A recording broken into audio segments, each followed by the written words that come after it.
Olá, seja bem-vindo ao Papo de Marketing, um programa da Comissão de Marketing do Conselho Regional de Administração do Rio de Janeiro. E se é para falar de marketing, hoje a gente vai falar de varejo local. A gente está com 3 grandes administradores que falam sobre o assunto e que vão compartilhar com a gente essa experiência. 2 deles fazem parte da Comissão de Marketing. Carlos Alexandre, tudo bem? Seja muito bem-vindo. Tudo bem, Kátia, tudo bem? Aos amigos, mais uma grande satisfação renovada estar aqui com vocês. Obrigado pelo convite, obrigado pelo conselho. Hoje o papo vai ser demais. Opa, que bom, é isso que a gente espera. O administrador Miguel Marum, que também integra a Comissão de Condomínios. Tudo bem, Miguel? Olá, Kátia, tudo bem? Voltando aí novamente para a gente bater um papinho gostoso hoje. Que bom. E o nosso convidado da Comissão de Marketing, Jerônimo Venetilo, que é diretor de marketing de uma grande rede, mas que também tem o varejo local, e esse é o nosso foco com ele. Tudo bem, Jerônimo? Seja muito bem-vindo. Tudo bom, Kátia? Obrigado pelo convite. Boa tarde a todo mundo. Estávamos conversando nos bastidores da sua relação com a questão do varejo, né? Que ela vem desde muito tempo, praticamente desde a infância, que você já vem acompanhando o comércio da sua família. E depois de passar por outras áreas profissionais, você retorna para o varejo. Conta um pouquinho dessa sua experiência para a gente saber quem é o Jerônimo dentro do varejo. Boa. Kátia, eu comecei a me ambientar com varejo, vamos colocar assim, com 10, 11, 12 anos de idade. Meu pai sempre fez questão de me inserir no dia a dia dele, no dia a dia da loja. Então, a minha adolescência foi aprendendo o dia a dia, né? Eu passava meses trabalhando como caixa, como estoquista, como vendedor, tomando conta da loja, como apoio, né? Enfim, aprendi um pouco de tudo. Lógico, quando a gente é adolescente, a gente não entende bem essa importância, fica um pouco chateado, né? Tem aquelas brigas de pais e filhos normais. Depois eu fui estudar, concluí minha formação, minha graduação, meu mestrado, trabalhei em grandes empresas e decidi voltar para o negócio da minha família. E talvez tenha ficado aqui 1 ano trabalhando com meu pai, né? Na verdade, olhando tudo que ele fazia, aí já com uma outra maturidade, uma outra cabeça. Depois, meu pai teve um problema no coração, e aí a loja caiu para mim, né? Ele está bem, graças a Deus, mas a loja de repente caiu para mim, aí eu vi a importância que teve aqueles anos de adolescência, de ter esse preparo. Então eu fiquei muito confortável quando eu assumi a loja sozinho. Mas mesmo assim fiquei 1 ano trabalhando exatamente como ele. Apesar dele não estar presente, eu fiquei trabalhando, então eu fiquei 2 anos usando o mesmo modelo dele. Depois desses 2 anos eu resolvi fazer um curso de gestão de varejo, e aí comecei a realmente ousar, né, vamos colocar assim. E meu pai sempre me deu carta branca, e hoje eu digo, ele sempre foi meu conselheiro. Então a gente não pode deixar para lá a experiência de quem já viveu muito, né? A gente sempre pergunta, adapta e transforma uma nova realidade. Você tem a experiência do varejo local e do varejo da rede. E além dessas 2 experiências, você tem uma experiência de muitos anos, né? Que tipo de transformação que você vê ao longo desse tempo no varejo, Jerônimo? Existiu uma transformação, acho que ao longo desse tempo a gente teve uma pluralização de locais. Há uns anos atrás, você tinha alguns bairros, principalmente aqui no Rio de Janeiro, muito fortes no comércio, né? Você tinha polos, né? Então, subúrbio tinha alguns polos, centro da cidade, Madureira, Campo Grande, Caxias, sempre foi um polo também muito bom. E de alguns anos para cá, você teve uma proliferação de shoppings e uma proliferação de negócios crescendo em outros bairros. E você teve uma figura de lojas muito grandes vindo para cá e atuando mais forte. Então, o varejo local começou a tentar se comportar como grande. E é muito difícil isso, né? Eu digo que a vantagem do grande é ter processo e procedimento muito bem alinhado, muito bem desenhado. A vantagem do pequeno, do varejo local, é ter empatia. A gente conhece o nosso cliente, a gente conhece os nossos funcionários, a gente está no dia a dia, a gente trabalha junto, a gente conhece a família, muitas vezes. Então, a gente tem a empatia que o negócio maior não consegue ter. E aí, para mim, o grande segredo foi tentar unir essas duas coisas. O negócio pequeno, ele consegue rumar para tentar se organizar através dos processos e procedimentos, e o grande, para ele ter empatia, é muito difícil. Então, acho que a grande mudança nesses últimos anos foi a gente tentou se organizar muito mais do que existia antigamente. O pequeno comércio, você meio que tem uma relação de amizade, né, com aquelas pessoas dali. Por isso, a empatia, elas já fazem parte do seu dia a dia, da sua rotina, né? Já tem uma periodicidade até mesmo dentro da loja, né? Sim. E assim, eu gosto de tratar, eu gosto muito de tratar como um negócio local e não exatamente como um negócio pequeno ou grande. Porque você pode ter um negócio grande que ele é local. O dono da loja, ele pode estar convivendo com os clientes e funcionários e tratar ele como local. E eu vou te falar, até um negócio, realmente uma multinacional, ela pode também, através da figura do gerente da loja, se tornar um negócio local. Você não consegue ter empatia quando a gente fala de toda a rede, né? Mas imagina um gerente de um supermercado, se ele trata aquela loja como dele, ele trata os clientes como dele, ele consegue transformar aquela unidade daquele negócio grande em varejo local. As pessoas conseguem reconhecer, gosto de ir naquele supermercado porque o gerente me conhece, me dá atenção, enfim. Então, a gente consegue fazer, eu gosto de fazer essa distinção, não é pequeno ou grande, é local ou global, né? Como é que é essa questão do marketing, Jerônimo? Porque dentro das empresas maiores é possível você contratar profissionais experientes, que tenham vivência, enfim, que tenham se capacitado para estar ali. E num negócio local, como você mesmo disse, às vezes nem sempre é possível ter esse orçamento para disponibilizar, para contratar aquele profissional que você gostaria de ter. Como é que é isso? Kátia, eu acho que isso é uma decisão difícil, mas que eu acho que o gestor, o dono da loja, tem que tomar. Qual é o marketing que ele quer? Né? O que ele realmente quer? Eu acho que tem vários níveis de marketing, né? Eu comecei aqui fazendo o que a gente chama de endomarketing, né? Então, você consegue fazer um marketing interno, onde você tem resultado. E você vai, a partir desse resultado que tem, quanto mais você acredita que um trabalho precisa ser melhorado, ser profissionalizado, você vai aumentando. Então, hoje em dia, você consegue, por exemplo, fazer uma campanha de internet muito barato.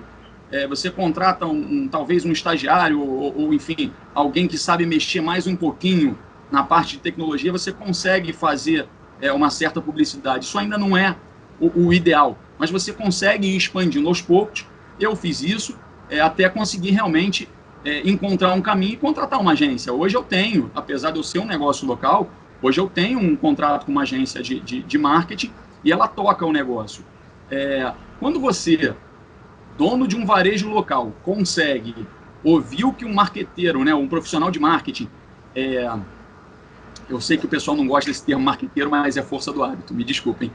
Mas é isso, né? É isso.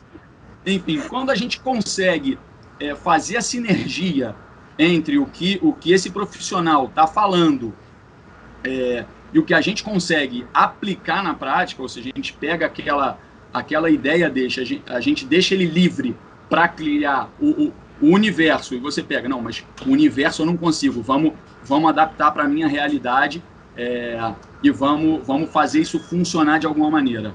Eu acho que aí é o que dá certo, e aí você vai indo mais fundo nesse nível de marketing, vamos chamar assim, nos investimentos, na complexidade. Hoje eu estou preparado para receber no meu PDV o mesmo tipo de impacto que eu faço numa comunicação externa. Então, eu faço uma comunicação externa de rádio, de outdoor, de panfletagem, e eu tenho gôndolas preparadas que refletem exatamente esse tipo de comunicação. Eu estou com uma campanha de inverno, eu preparo minha gôndola mais nobre da loja, ou que é o equivalente a uma vitrine de uma loja de shopping, por exemplo, para refletir a mesma campanha. Então, inverno, inverno, verão, verão, enfim, Dia das Mães, a gente faz esse link entre uma coisa e outra.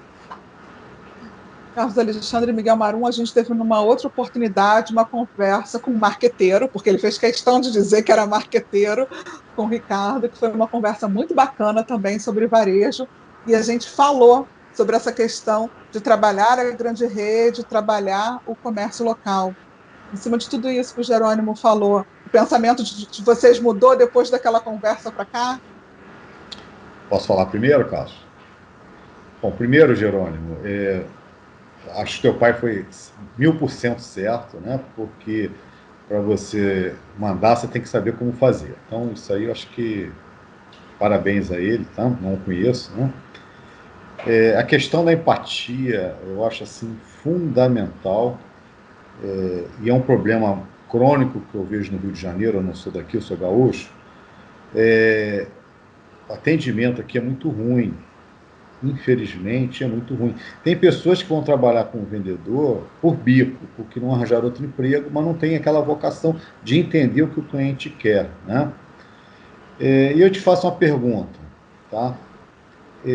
Obviamente que deve existir problemas de reclamação de cliente, alguma coisa assim. Como é que é esse teu dia a dia, né?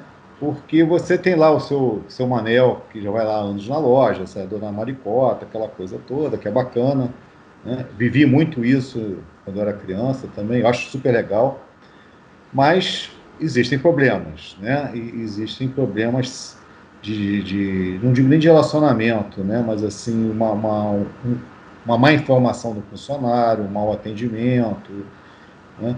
Às vezes o cara compra o produto, quando vai abrir não está 100%. Como é que vocês trabalham isso de uma forma geral? Legal, Miguel. Legal, porque isso... a gente diz o seguinte aqui, né? Se não tem problema, tem alguma coisa errada. Negócio que não tem problema, tem alguém escondendo o problema. É impossível, ainda mais varejo de volume, né? A gente tem aqui 2.000 pessoas entrando por dia, né? Passando. Se eu tenho 1% de problema, são 20 problemas todo dia. Não tem como a gente abolir isso. O que a gente tem que tentar é tratar esse tipo de coisa. Como é que a gente amarra? Primeira coisa, a gente tem um padrão de atendimento. Eu acho isso importantíssimo, você roteirizar o atendimento e criar um padrão de atendimento. Outra coisa, a gente tenta fazer treinamentos constantes.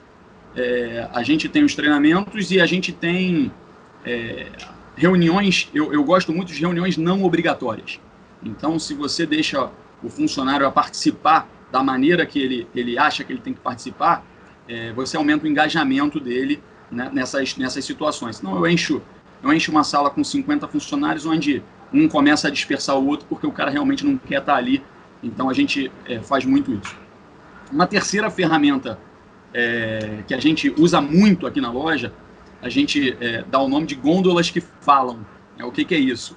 A gente comunica a gôndola, a gente cria material de apoio que reflete o roteiro do nosso atendimento. Então, eu organizo as minhas gôndolas e sinalizo elas de maneira a facilitar algumas perguntas que eu sei que o cliente vai ter. Vou dar um exemplo. Eu vendo ventilador de teto, então meu mostruário é dividido em ventiladores de teto para o quarto e para a sala. Então, quando eu sinalizo dessa maneira, a primeira pergunta eu já quebro. E isso traz menos atrito na hora da venda, né? Então eu tento quebrar o meu mostruário em 2 ou 3 perguntas. Então isso facilita muito na hora da venda. E assim, isso tudo é regado por uma orientação de empatia, de novo, né? Não tente fazer a venda, tente não perder o cliente, né? Tenta resolver o problema do cliente. É melhor você não vender nada, explicar eu vendo muito material elétrico e às vezes a pessoa chega aqui querendo não sei quantos rolos de fio, não sei o quê, bababá, e você, qual é o seu problema? Você pergunta, qual o problema? O que você quer fazer? E a pessoa explica e você fala, não, você não precisa de nada disso. Basta você usar tal coisa, que talvez você já até tenha em casa, e aí a pessoa sai daqui sem comprar nada. Não tem problema, porque você realmente resolveu o problema, a questão, né, ou a demanda desse cliente. Muitas vezes nem é um problema, é só uma demanda.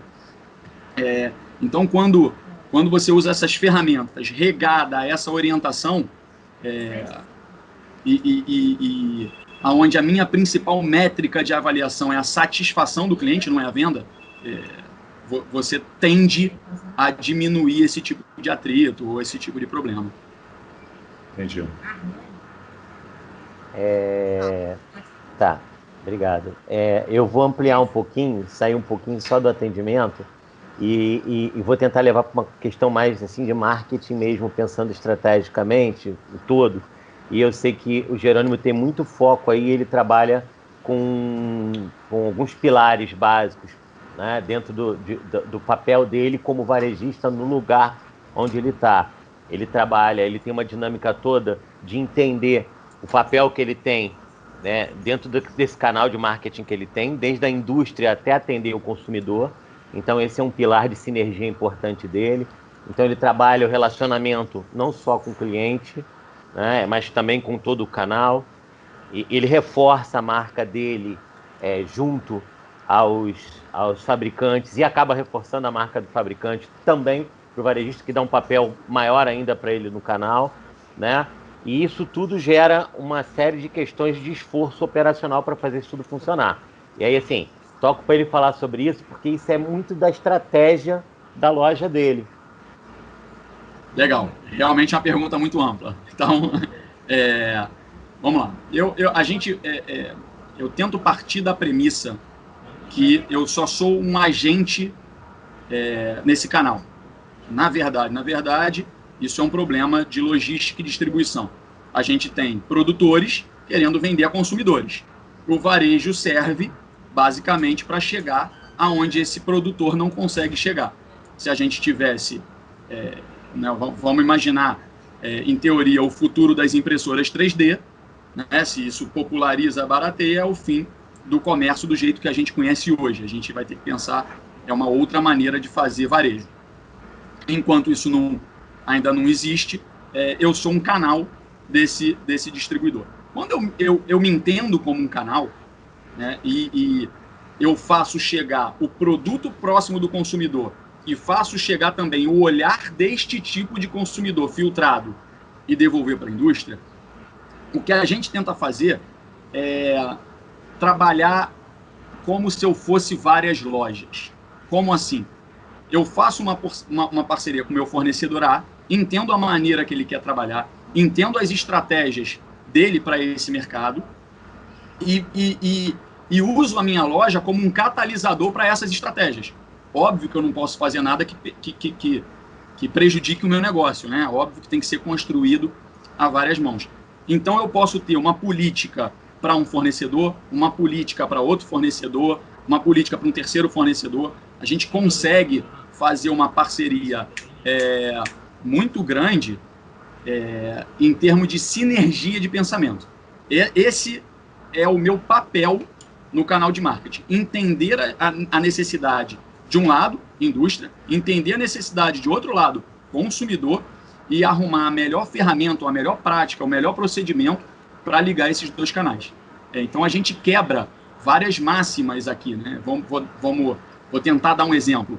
Eu estou num bairro popular e existe um mito que em bairro popular você só pode vender produto barato. Mas o produto é barato para quem? E aí você começa a fazer essas perguntas e você começa a modificar a maneira de pensamento. Vamos imaginar que no bairro que você só tem popular, que você só pode vender produto barato, tem um monte de dono de loja, tem um monte de médico, aqui tem milhares de consultórios de advocacia, enfim, por que eu tenho que vender produto barato? É muito ingênuo você achar que o cliente tem que comprar o que as pessoas acham que ele tem que comprar, deixa o cliente escolher.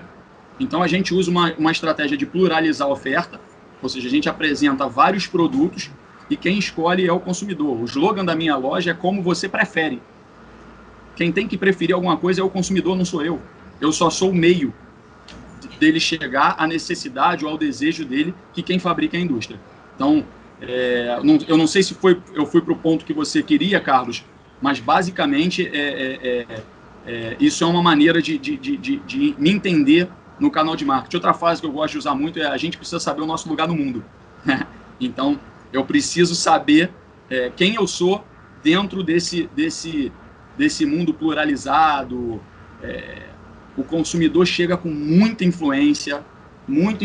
Hoje a internet deixa ele com muita ideia diferente, a gente precisa dar o cercadinho, olha só, é isso aqui que existe, isso aqui é para você, isso aqui não é para você, isso aqui talvez a gente consiga. Enfim, essa é a minha estratégia de unificação desse canal. Então, os processos são os mesmos para os dois perfis e ele atende a todo mundo da mesma maneira dentro das suas necessidades. Isso.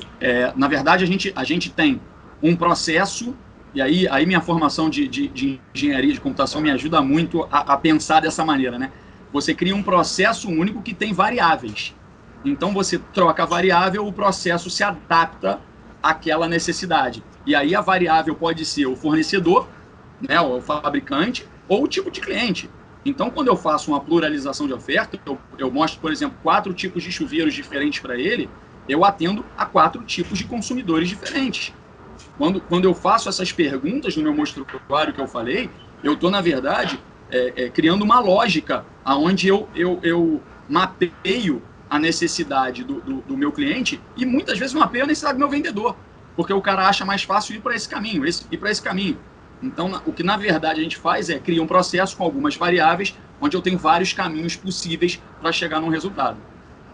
Fala, Carlos. Levantou o dedinho aí? Levantei. O que eu queria perguntar para o Jerônimo o seguinte, que ele pudesse falar um pouquinho sobre o que está acontecendo com o varejo, com tudo que a gente viveu, a retomada que esse varejo está tendo, e queria que ele falasse o seguinte, tem falta de produto mesmo? Tem o produto, mas acabou? As perspectivas, né? Vamos fazer um pacotão aí, né? A gente viveu, acredito que a primeira vez que a gente vive a interrupção de fluxo. A gente já teve crises de várias maneiras, crise econômica, enfim, mas a de interrupção de fluxo, eu acho que é a primeira vez que essa geração vive. A gente nunca tinha passado por nada parecido com isso, e as pessoas não sabiam direito como se portar. O comércio, o varejo, no geral, ele sofreu, principalmente nos centros. Você tem varejistas, lojistas de comunidades ou de subúrbio que nunca venderam tanto, porque você teve o fluxo reprimido dos grandes centros, para onde a pessoa vai para próximo da sua própria casa. Então, basicamente, pela configuração do Rio de Janeiro, você tem bairros mais distantes, né, trabalhando nos centros urbanos, então o deslocamento das pessoas são para os centros urbanos e elas consomem onde elas trabalham, porque elas trabalham basicamente em horário comercial. Quando você teve essa interrupção, as lojas, os varejos dos bairros mais residenciais, eles bateram recorde de venda. É um negócio incrível o que aconteceu. Aí, dentro da rede, eu consigo enxergar isso. Lojistas que caíram 80% de faturamento e lojistas que cresceram 100% de faturamento dentro do mesmo período de pandemia. Quando a gente passa esse primeiro susto, né, e as coisas começam a estabilizar e algumas lojas começam a voltar a funcionar, e aí dentro daquela dinâmica do mais essencial para o menos essencial, você tem uma demanda reprimida e você tem uma injeção de dinheiro na economia que nunca foi vista, né? Uma coisa de louco. E você tem um consumo muito grande. Então, sim, houve um consumo muito grande no varejo. O problema do produto é de matéria-prima. Você tem alguns centros de matéria-prima que sofreram muito com a Covid. Então, vou dar um exemplo, por exemplo, um exemplo do Chile, que é um grande produtor de cobre, e ele parou. Então, ele parou a produção. Quando voltou a produção, a China comprou a maior parte do cobre e você ficou desabastecido e o preço do cobre disparou. O preço do cobre dobrou. Então, você pega produto, por exemplo, igual fio, que basicamente ele é feito de cobre e resina, que é um outro produto que sumiu do mercado, porque a Braskem ela tem uma grande participação no mercado de PVC, né, de plástico, você tem o produto subindo 100%. Então, sim, a gente tem falta de matéria-prima, a gente tem relato de falta de papelão, porque mais de 50% do papelão usado na indústria de bem durável vem de catador, e o catador de reciclagem, né? E o catador, com auxílio emergencial, parou de catar papelão, porque ele não precisava circular na rua. Então, você teve um problema no papelão. Então, são ações que a gente tem que ter por causa da pandemia, mas que geram uma consequência, às vezes, onde a gente não imagina. Então, assim, está sendo uma época muito difícil para o varejo, essa agora, mas a gente, desde lá de trás, tem algumas bandeiras e quem está próximo da gente consegue reverberar isso, né? Estoque é patrimônio, tudo bem, estoque parado pode ser olhado como dinheiro empatado, mas é teu patrimônio. Então, se você empata dinheiro na bolsa para realizar daqui a 5 anos, por que você não empata em estoque e vai realizar daqui a 1 ano? Vamos entender que isso é um ativo também, não é? Tem alguns mitos que a gente pode quebrar para o pequeno varejista. Quando você está numa empresa maior, que ela trabalha como banco, ela tem outras metas, outra maneira de se comportar, aí a teoria da administração funciona, né, muito redondinha. Mas quando você vai para um negócio menor, você tem outras coisas que você tem que avaliar. Eu não sou, de novo, um Carrefour, uma Leroy Merlin, que consegue fazer pressão em um fornecedor e ter o produto na hora que eu quero. Não é assim. Então, meu nível de estoque não pode ser igual de um Carrefour ou de uma Leroy Merlin. Eu preciso manter o meu estoque um pouco mais alto para, com qualquer intempérie enfim, de matéria-prima ou qualquer coisa que saia do padrão, eu não ficar desabastecido. Você acredita que os donos agora de varejo, né, de comércio, vão ver as coisas de maneira diferente? Porque, assim, em cima de tudo isso que você falou, eu fico lembrando do comércio local, de onde eu moro, de ver essas lojas se reinventando, aproveitando as oportunidades, não sofrendo nesse momento, mas aproveitando as oportunidades. Você falou a questão do estoque, que é um outro ponto de vista, né, que sempre foi muito consolidado, né, de não empatar dinheiro, mas a gente também não se desfaz das coisas, né? Então, você não quer dizer que você esteja empatando dinheiro, é um outro olhar da situação. Você acha que, de um modo geral, assim, acredito que você tenha conversa com outras pessoas que trabalhem na área, que estejam na mesma situação de você, você acredita que o olhar agora vai ser diferente? Eu ouvi uma frase. Quer falar, Miguel? Não, acaba aí. Em cima disso, Miguel? Tá? São duas, uma já passou e outra em cima disso. Deixa ele responder, depois eu entro. Eu ouvi uma frase do Boni, né, o diretor da Globo, que ficou muito tempo comandando a Globo. Eu li um texto dele que diz o seguinte: se a Segunda Guerra Mundial não modificou profundamente a maneira que a população vive, não vai ser o coronavírus que vai modificar isso. Foi ele que falou, não fui eu, só estou repassando a frase, e eu realmente acredito muito nisso. Então, assim, você achar que os varejistas, os lojistas, na essência, vão perder aquela velha prática, eu acho que não. Eu acho que eles vão se incomodar e vão buscar algumas alternativas. E aí eu acho que é um grande momento para preparação. Então, eu acho que realmente algumas indústrias que podem investir na preparação dos lojistas, enfim, o que a gente conseguir de ensino, de mentoria, vídeo, enfim, qualquer coisa, eu acho que isso vai ser muito bem-vindo. Eu acho que o varejista hoje ele vai procurar alternativa, mas eu acho realmente que ele não sabe ainda o quê. Né? Não tem um movimento muito forte de alguém falando, cara, olha teu estoque, isso é patrimônio. O cara acha que ele errou, o cara acha que ele não enxergou o que ia acontecer. Eu entendo que o pequeno, aí sim eu vou falar do pequeno varejista, não vou falar do local, ele se martiriza muito, ele acha que ele não deu certo, ele acha que ele não se preparou, ele sempre fica achando que a grama do vizinho é mais verde, e o cara o cara que construiu. Eu sempre falo, eu peguei o negócio do meu pai e continuei, quem construiu foi ele.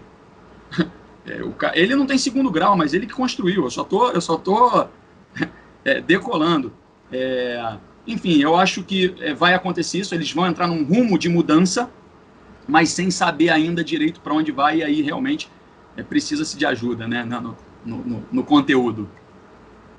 Miguel, você queria comentar alguma coisa? Duas coisas. Lá para trás, tá? Você falou que você tem, por exemplo, 4 tipos de chuveiros diferentes, né, para oferecer para o seu cliente. Presumo que o seu vendedor saiba distinguir e explicar melhor cada chuveiro para o cliente, concorda? É isso mesmo? Eu desenvolvo. Sim, mas eu desenvolvo de uma maneira. Ele consegue, mas existe uma ferramenta para isso. Tudo bem. Porque eu estou falando agora como consumidor, tá? Não como profissional. Tem uma loja grande que você conhece, deve ser até sua concorrente em parte, que é self-service, né?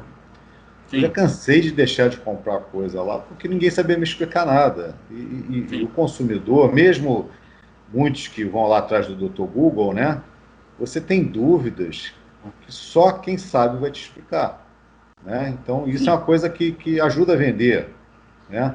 O que você falou, mesmo não vendendo, você está ganhando cliente e outros, né? Agora, eu queria só fazer uma observação em relação ao estoque, Genão. O que acontece, né? Dentro da administração existem estudos de gerenciamento de estoque que levam vários itens em consideração. Por exemplo, perecibilidade, produtos que saem mais que outros, né? Às vezes você compra uma quantidade maior porque você conseguiu umas condições de compra muito melhores, que o cara está lá no sufoco que está precisando passar. Então, isso também ajuda muito, né, na questão de trabalhar com estoque, certo? Por exemplo, tem uma rede de mercados grande, que ela tem uma gôndola lá que está em destaque, produtos próximos ao vencimento. Então, eles destacam, botam um preço mais em conta, né? Mas está bem claro ali para todo mundo, certo? Infelizmente, os outros lugares não fazem. Então, eu acho que trabalhar com estoque, né? E você que trabalha com vários materiais diferentes, é uma coisa extremamente complexa, né? Você ter esse controle, o feeling, né? Muito é do feeling, né? Tá saindo mais, tá saindo menos e tudo, né? E você falou de fio, realmente, agora tive que fazer uma compra de fio, eu quase levei um susto, né? Mas só queria acrescentar sobre o estoque, né? A primeira pergunta, que é a maneira de vender, se o meu vendedor sabe, eu vou voltar naquela dos mostruários que falam. Então, vou te dar o exemplo do meu mostruário de chuveiro. O meu mostruário de chuveiro está assim: você tem boa queda d'água, sim ou não? Entendeu? Então, é a primeira pergunta. Então, a parte técnica eu consigo resolver numa sinalização do próprio mostruário, da própria gôndola, que serve, inclusive, no self-service, no autoatendimento. Se você preparar uma gôndola assim, você vai perder muito menos venda, mesmo que o consumidor queira comprar sozinho. Minha gôndola de lâmpada é dividida: lâmpada para banheiro, lâmpada para sala, lâmpada para quarto, lâmpada para cozinha. Mais indicada, mais forte do que a indicada, menos forte do que a indicada, baseado nos metros quadrados médio de um cômodo. Então, isso na sinalização. Eu não preciso ter um vendedor especialista para criar uma solução de venda que agrade, não é nem agrade o nome, mas que informe, né, o consumidor e deixe ele levar o que ele quiser. De novo, meu slogan é como você prefere. Você vai comprar como você prefere, mas com uma sinalização que te ajude o máximo possível. Né? Então, é assim que eu resolvo essa maneira da pluralização da oferta. A questão do estoque, o que eu coloquei foi só um olhar diferente. É muito massificado no varejo que estoque é dinheiro parado. Espera aí, vamos olhar ele como um ativo. E aí a especificidade de cada item a gente tem que tratar. Por exemplo, eu vendo tinta. Tinta é perecível.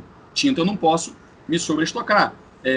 Eu vendo lâmpada. Lâmpada é importado. Basicamente ela é indexada pelo dólar. Se eu me sobreestocar, o dólar variar para baixo, eu perco dinheiro, porque a lâmpada vai ficar muito mais barata no mercado. Então, obviamente, você tem que ter um olhar para o teu estoque não engessado e ver a particularidade de cada produto.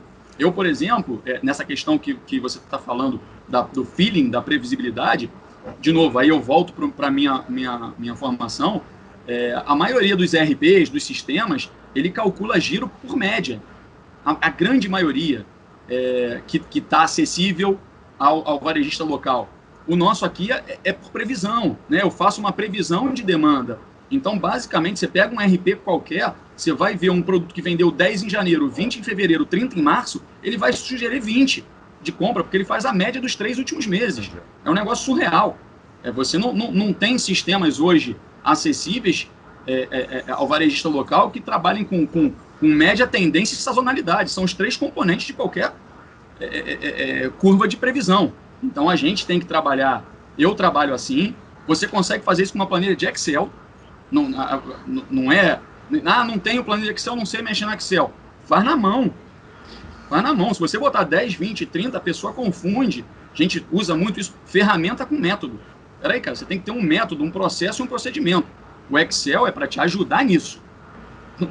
Né? É outra história. Então, se a pessoa conhece o processo, o procedimento, como é que as coisas funcionam, como é que cada produto trabalha no teu estoque, você não vai cair nessas verdades únicas. A minha única bandeira é essa. Não vamos ficar com verdades únicas. Estoque parado é dinheiro perdido. Não é. Calma. Pode ser, mas pode não ser. Pode ser investimento. Entendeu? Então, essa é a minha bandeira. Perfeito. Meninas, quero agradecer muito a participação de vocês, dizer que foi um momento muito agradável, Jerônimo, que eu aprendi bastante. Queria agradecer ao administrador Carlos Alexandre. Ok, muito obrigado, é uma satisfação sempre renovada estar aqui. Obrigado, Kátia, Miguel, Jerônimo, aos amigos do Conselho Regional de Administração, muito obrigado por essa oportunidade. Queria agradecer em especial ao Jerônimo por ter cedido esse espaço da agenda dele aí para conversar com a gente. Muito obrigado. É quase uma aula que pode ir para a Universidade Corporativa do Administrador, essa entrevista. De certo. Obrigada, administrador Miguel Marum. Primeiro eu quero parabenizar o Jerônimo, eu acho que foi muito clara a sua forma de agir, né? Dentro da empresa, te dou parabéns, tá? Eu acho que a sua tendência é sempre de ser melhor, né? Você está sempre procurando isso. Eu até gostaria de conhecer sua loja. Está convidado. Tá? Depois a gente marca aí um dia, mas muito obrigado mesmo. Foi excelente a sua performance aí.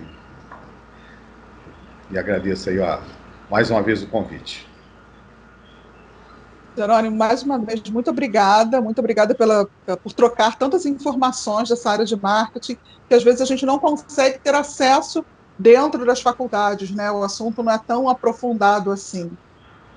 Obrigado a você, obrigado, Kátia, obrigado, Miguel, obrigado, professor Carlos Alexandre. É verdade, a gente tem que tentar disseminar e tirar essa coisa de o pequeno varejo, o varejista local, é só o cara que fica atrás do balcão, com o umbigo no balcão. A gente tem que procurar mais conhecimento e expandir. E, Miguel, eu agradeço, na verdade, ao meu pai que fez eu consegui trilhar esse caminho. Agradeço também a sua companhia aqui conosco, aqui na TV CRARJ Play. E não sai daí não, tem muito mais para você assistir. Vai lá, entra em Papo de Marketing, que tem outras entrevistas lá para você. Até o próximo programa.